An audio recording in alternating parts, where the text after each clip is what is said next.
Hi guys, and welcome back to another discussion with me, your boy Ashmatic. This is Southview Boys, and we're going to be looking at possible transfers we could be taking from Celtic. Now we're now looking at Ange Postecoglou, and if we go back to that model we were talking about earlier, we're talking about data analytics being led by statistics and a little bit of the eye test. We're going to do a bit of that today as well. So what can we potentially take from Celtic? Now I'm going to look at three players in particular, and they're all attacking options. The first player I want to look at is Kyogo. He's 28 years old. He cost them 4.8 million last summer. So again, this would be a snippet of a buy, someone we can get over the line quite cheap. He scored 27 goals last season and he had 2 assists, so a total of 29 goal contributions. I see him as a forward player, centre forwards, but he can play across the front line, so he can play left wing, right wing, or he can play century. Last year he was more a central centre forwards. I think the unpredictability of him can help throw the opposition off through his fluidity and great flexibility, giving the opposition a lot to think about. His finishing is also quite good. He's got a good left foot and a good right foot, so he can finish off either foot, a bit like Sonny. So in terms of positional play, he's got good awareness, he has good quick feet as well, and the speed of thought helps him out as well. So he's very good in transitions. He's really good at winning the ball back, high pressing, it suits him, quite fast as well in the build-up play, and he's a quick player as well.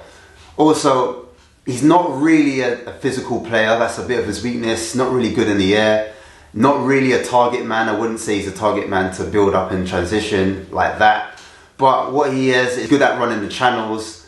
He's good at finding, he's more of an inside forward in that sense, but likes to stay central a lot. I see him more of a poacher type of player.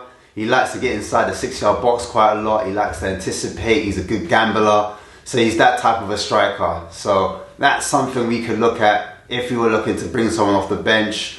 27 goals, like I said before, is nothing to be sniffed at. And it's something I think is quite plausible if you want to look for a centre forward from Celtic. Yes guys, so who we're going to talk about next? I'm looking at Jota. He's a Portuguese player, came from Benfica, made the transition, cost something around 12 million, a bit of a snip. I look at some of the players that have come from Celtic, just a side note, and Tierney broke the Celtic record, the Scottish record should I say, with 30 million. So in terms of big transfer fees, a lot of these players don't command huge, massive transfer fees. So I think a market that we could definitely delve into. Now, what has he done? He scored 11 goals, he's had 11 assists. That's 22 goal contributions, not bad. Also, in terms of accurate passings, 80% overall accurate passes. 70% of those passes were in the opposition's half, so they're very progressive. And also, when it comes to long balls, 50% of those are accurate as well, so he's a good long passer, good technique on his long passing. 48% successful rate in terms of his take-ons, so very good at taking on players. 1 out of 2, he beats his players. And then in terms of tackling and interceptions, got combined total of 34. Nothing to be snipped at, and he suits a very high-pressing, fast-paced attacking team. So Jota is a player that you could definitely rely on in terms of speed of play, transitions. He's a very technical player, likes to protect the ball, looks after it very well. And in terms of passing, he disguises his passes. He likes diagonal passes as well. Very good weight of ball in his passing. Very good dribbler as well. Good technique when it comes to dribbling. Inside of his foot, outside of his foot, uses the laces quite a bit. Comes from outside to in. Can play on either wing, left wing or right wing, because he's both footed. His preferred foot is left footed. However, he does like to use his teammates quite a bit, and he does like a lot of short passes, which keeps the ball ticking over quite a bit. Very incisive passing he does. But his strengths are, playmaking is a very good strength of his. He likes to cross the ball. Sometimes he passes the ball inside the box. So it's very hard for defenders to defend it when he does chip balls as well. So he's got a varied way of passing when he likes to get on the ball. Very unselfish, but in terms of shooting, he's a clean striker of the ball. Often with his left foot, he strikes from outside the box as well as inside the box. And when he does shoot, He hits those top corners, very good at beating the keeper from distance. And that can also cause teams problems because it gives them something to think about. And also, he sometimes, if he's not shooting, sometimes he goes for the crossing option. So players don't know if he's going to come in and cross, or they don't know if he's going to come in and shoot. And because he's got both feet, they don't know whether to show him on the inside or the outside. I like any player with the name Jota. So yeah, he's one for me that I would definitely consider and look at out of all the three options. Okay, next on the list is Mr. Assist, aka Matt O'Reilly. There's a reason why these Celtic fans are going mad for him. He's a typical, what I would call, number 8. He's got the technique of a centre mid or attacking mid, but can also play a defensive mid as well. Now, in total, he has 15 goal contributions. 12 of those were assists and 3 of those were goals.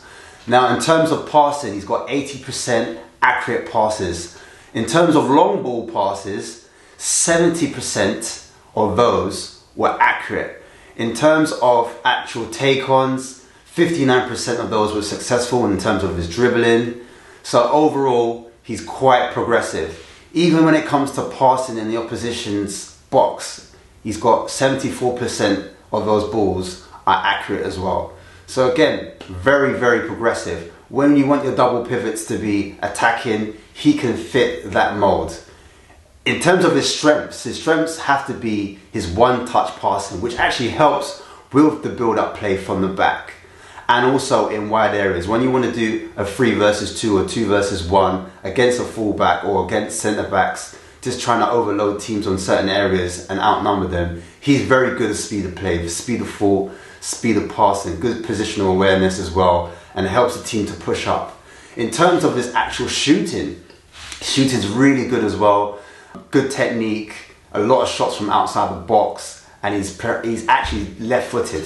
So he can play on his right foot, but it's predominantly left-footed. I've seen him take volleys as well. In terms of actually playmaking, he's got a good weight of pass, likes a diagonal ball, likes a switch of play, can find a through ball, can have a lot of disguised passes again, and just an all-around good playmaker, solid number 8. He's been deployed, as I said before, as a defensive midfielder because of his tackling so good and his interception is good.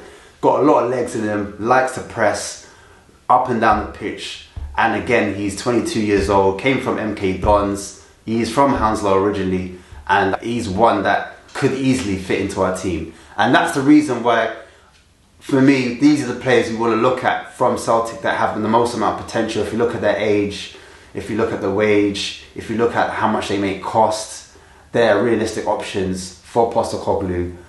He's played with them before, they know what he expects. And if we're going to bring players in that to suit his attacking style, I think these are the players that we could potentially look at.